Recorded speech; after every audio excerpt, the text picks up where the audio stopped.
Saya undang Bung Harpa ke tengah-tengah kita. Langsung saja, ini ada pengamat sepak bola Haris Pardede.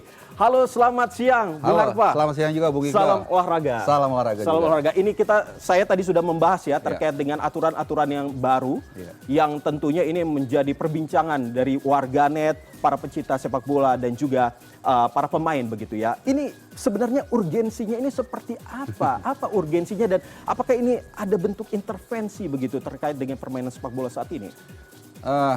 Ya kalau opini pribadi saya sih football is getting serius sebenarnya. Jadi kalau kita tadi sama teman-teman juga sempat ngobrol di beberapa kesempatan juga. Kalau kita ingat zaman dulu ya, sepak bola itu ya masih lebih fleksibel ya. Bahkan saya masih ingat dulu sebelum tahun 92 itu back pass itu boleh ditangkap kiper. Tapi kan itu asal muasalnya kan waktu lawan Denmark, lawan Jerman di Euro 92 ya. Jadi ketika Denmark sudah unggul, dia buang-buang waktu, dikembalikan ke kiper Peter Schmeichel saat itu ditangkap. Kemudian dia bawa, dibalikin lagi dan kemudian ada perubahan. Nah, along the way sampai dengan saat ini banyak sekali perubahan-perubahan yang dilakukan, termasuk golan teknologi dan lain-lain, termasuk yang tadi Bung Iqbal bahas kan.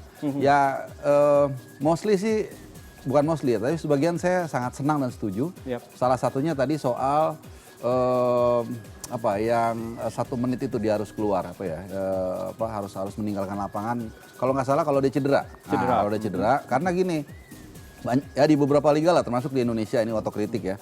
Itu kalau udah unggul 1-0 menit 82 udah dia tiduran.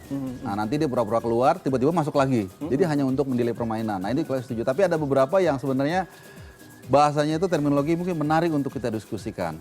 Tapi secara umum memang pertandingan ini akan lebih complicated karena tadi ada beberapa tambahan waktu. Karena VAR itu kan bukan hanya 4-5 item itu kan yang direct to red, possible red card, misidentifikasi dan lain-lain. Tapi juga ada yang kayak corner nggak corner, bahkan yang kuning jadi merah pun ada juga. Jadi ada kemungkinan besar ada tambahan waktu, tapi memang ada beberapa juga yang dikurangin. Karena tadi lemparan ke dalam, sekarang 5 detik.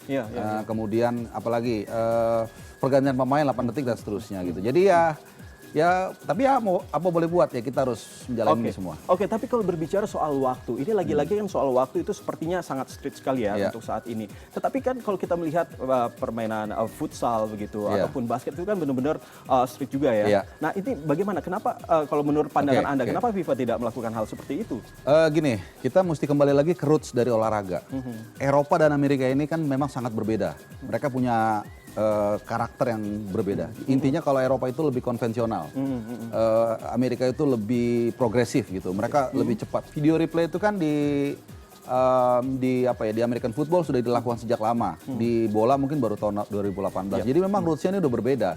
Nah, tapi justru sekarang kelihatannya yang lebih progresif itu FIFA. Ya mungkin mereka ingin mengadopsi apa yang dilakukan Amerika Serikat ya. Jadi kita lihat seperti apa ya, karena dari waktu ke waktu itu kan juga nggak selalu peraturan baru itu akan berjalan mulus. Dulu kalau mungkin Bung Iqbal ingat masih ada golden goal ya, golden goal, kemudian jadi silver goal dan kemudian dihapus lagi gitu. Jadi ya mereka berupaya untuk selalu membuat sepak bola ini lebih adil. Kalau ini orientasinya sebenarnya lebih keadilan. Lebih keadilan ya. Kecuali yang yang water break.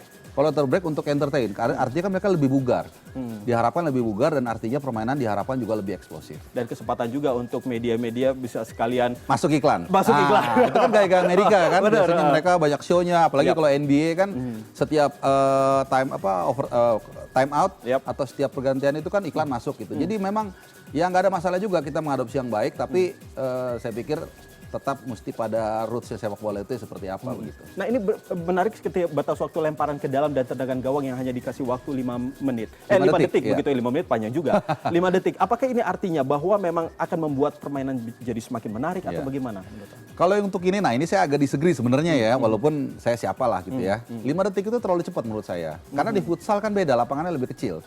Mungkin lapangan futsal itu setengahnya lapangan bola besar kemungkinan ya. Yang pasti kecil lah, mereka lebih kecil. Jadi orangnya lebih sedikit, 7. Jadi 5 detik saya pikir cukup. Tapi kan lapangan bola kan besar. Kemudian orangnya lebih banyak. Intensitasnya lebih tinggi. Dan kita tahu lah bagaimana long throw ini itu kan kadang-kadang bisa berbuah gol. Kita masih ingat di tim nasional kita kan ada Pratama Arhan. Nah itu udah susah lagi tuh. Dia mesti keluar dulu, nyamping dulu segala macam. Itu kan butuh mungkin 15 detik ya. Nah sekarang 5 detik itu terlalu sempit. Menurut saya kalau untuk ini, kalau saya sih 8-10 detik cukup lah gitu, biar nggak terlalu terburu-buru tapi juga tetap dibatasi begitu. Dan yang menarik juga soal VAR ini. Kita akan berbicara soal VAR. Mana kita slide. Ya, ini. Nah, video assistant referee. Ini kan ini cukup menarik juga ya, menjadi banyak sorotan dari para pecinta sepak bola dan juga para pemain begitu ya. Di mana VAR tidak hanya meninjau insiden di kotak penalti dan kemungkinan kartu merah, tapi bisa meninjau kesalahan identifikasi kartu kuning kedua hingga tendangan sudut. Ini seperti yang tadi Anda sampaikan. Nah, ini seberapa perlunya digunakan? Sebenarnya kalau kita bicara aspek keadilan ini sangat positif sebenarnya. Karena banyak sekali misalnya harusnya corner untuk tim yang nyerang, tapi ternyata dikasih goal kick gitu. Ini kan bedanya jauh sekali dari dia bisa mengancam gawang lawan, sekarang jadi lawan yang punya bola. Sebenarnya ini oke-oke aja gitu. Kemudian juga tadi, kalau dulu kan potensial red card aja. Jadi kalau misalnya ada pelanggaran yang dia pikir itu bukan menuju ke red card, VAR tidak punya legitimasi untuk melihat itu. Tapi sekarang kalau dia rasa kayaknya tadi mungkin yellow card deh, wasit di ruangan VAR itu bisa merekomendasikan untuk review on field. Dia akan bisa melihat. Jadi agak lebih banyak sedikit memang. Tapi kalau dari aspek keadilan ini lebih baik. Tapi saya katakan tadi, setiap perubahan itu pasti ada plus minusnya gitu. Minusnya waktunya akan lebih banyak dan fluid pertandingan itu akan lebih terganggu sedikit gitu.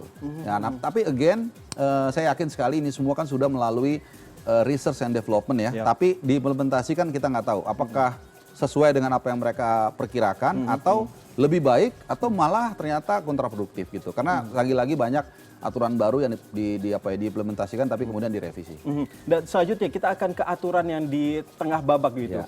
Jeda minum di tengah babak atau apa tadi water break begitu ya. Nah, ini berbicara soal water break ini seberapa pentingnya selain untuk iklan dan lain sebagainya bagi para pemain. Itu kan sebenarnya kita lagi di tengah-tengahnya lagi panas-panasnya begitu. Tiba-tiba ada break, turun minum selama 3 menit. Ini bagaimana menurut Anda? Oke, kuncinya adalah bukan hanya di water break ya, tapi tergantung keadaan di lapangan.